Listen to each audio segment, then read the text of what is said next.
Have you been struggling to find inspiration for your Instagram reels for your brand or business? If so, keep watching this episode. Thank you so much to Skillshare for sponsoring this episode. My name is Dani Walker. I'm a YouTuber and a business owner, and I'm gonna take you behind the scenes of my business and some of the strategies that I use to grow it and to be profitable. So today we're getting into my top 5 ideas for the types of Instagram reels that you can create. Before we get into the details, I quickly wanna mention that whether or not your Instagram is eligible for Reels monetization, that there's still value to be gained from creating Reels. Even if you're not making money directly from your Reels yet, you can still be using them to grow your audience and to be discovered by potential customers. The first type of reel we're gonna talk about is behind the scenes reel. And this is great because it really pulls back the curtain for your customer, and sometimes it ends up being something that's just very interesting to watch, especially if you're a person who's creating a physical product. For example, if you're an artist and you create watercolor paintings, it's great for the customer to go behind that curtain and see the journey of what it actually takes and all the effort that you're putting into that product. Also, I think that when you show behind the scenes, it starts to really emphasize the value and people have a better appreciation for the work that you're doing, whether they've already purchased your product or whether they're interested in purchasing your product. And these types of reels are really easy because you don't even have to show your face on the camera. And I know that that can be a hesitation for a lot of brands or business owners or something they're just not interested in doing. So you can even create these behind the scenes videos from your point of view. So you can set up a tripod that's gonna be filming you, creating your work of art or your product, or just walking people through that process of what it takes to prepare the product or service for them.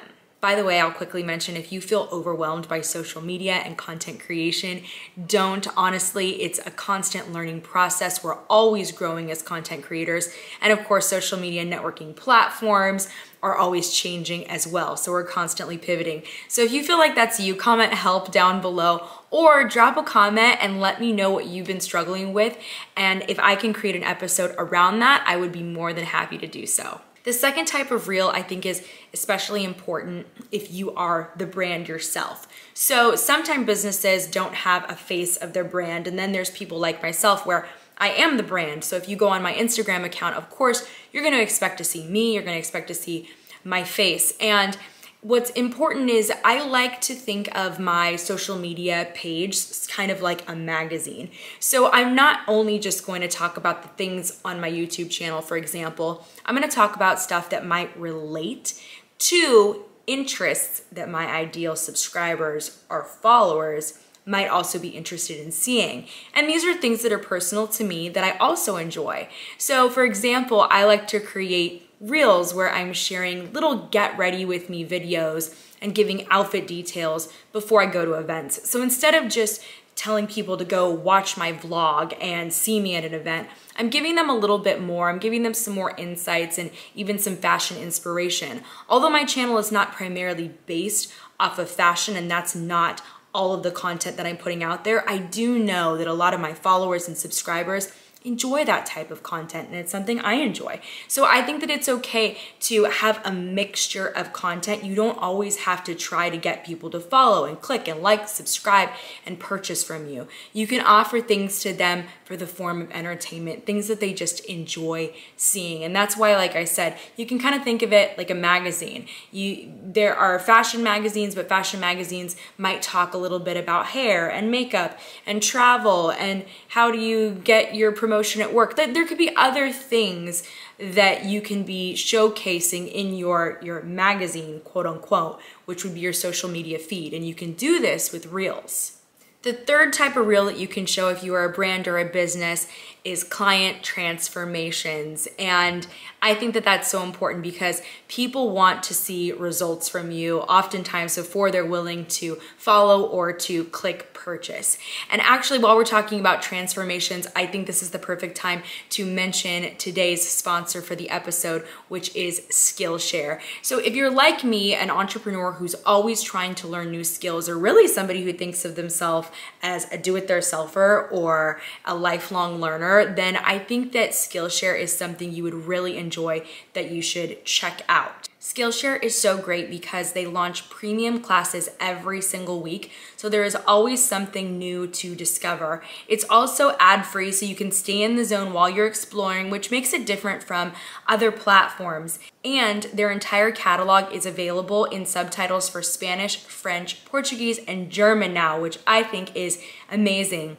Recently, I signed up for How to Take Pro Photos on Your iPhone by Dale McManus.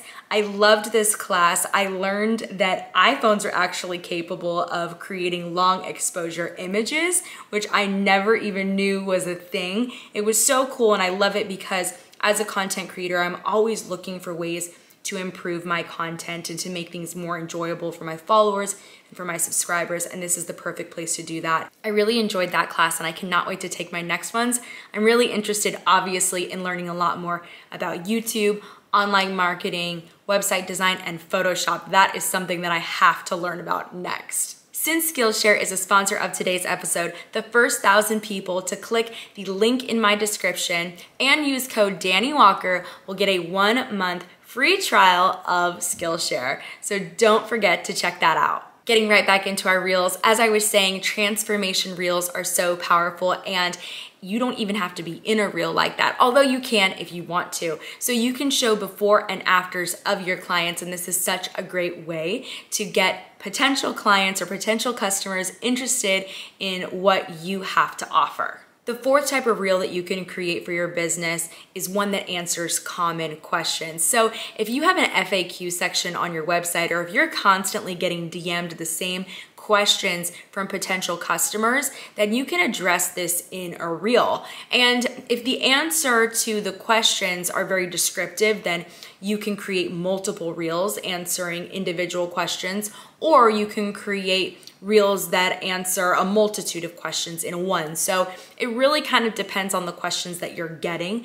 But this type of reel, once again, you can show your face in this, you can show up on the screen. You don't even have to talk in some cases if you don't want to. You could sort of just point and then use text across your reel to answer the questions to the common questions, or maybe you can even demonstrate the answer if that makes the most sense for your business. So there's lots of things you could do by answering common questions. The last type of reel that I love, that I think is so powerful, is debunking a myth. Because maybe your ideal client is headed down one path, but you know that you have the answer to their problems. But maybe they're headed so far in that wrong direction that they're completely unaware that you have the answer to their problem. And so one of the ways that you can bring in new customers and attract them is by addressing a common myth in your industry or your business and then debunking that myth. And a lot of times you can use just text on screen and you can kind of address that myth, and then you can even ask people to just read the caption below, and then you can debunk the myth in the caption instead of even saying anything. And that's what makes this type of reel even easier, especially if you don't feel comfortable talking on camera. Thank you for checking out this episode and tuning in to the 5 type of Instagram reels that you can use for your business. If you enjoyed this episode and you want to learn more about social media and influencing, I would suggest checking out this playlist, as well as a recent episode I created that's dedicated to how to get paid Instagram collaborations. I know that's something a lot of people are really curious about now, and they want to learn how to monetize their social media networks, specifically Instagram. So if you want to know more about that, then watch that episode. Thank you for tuning into this one though, and I hope that you're gonna consider subscribing and joining me for a lot more.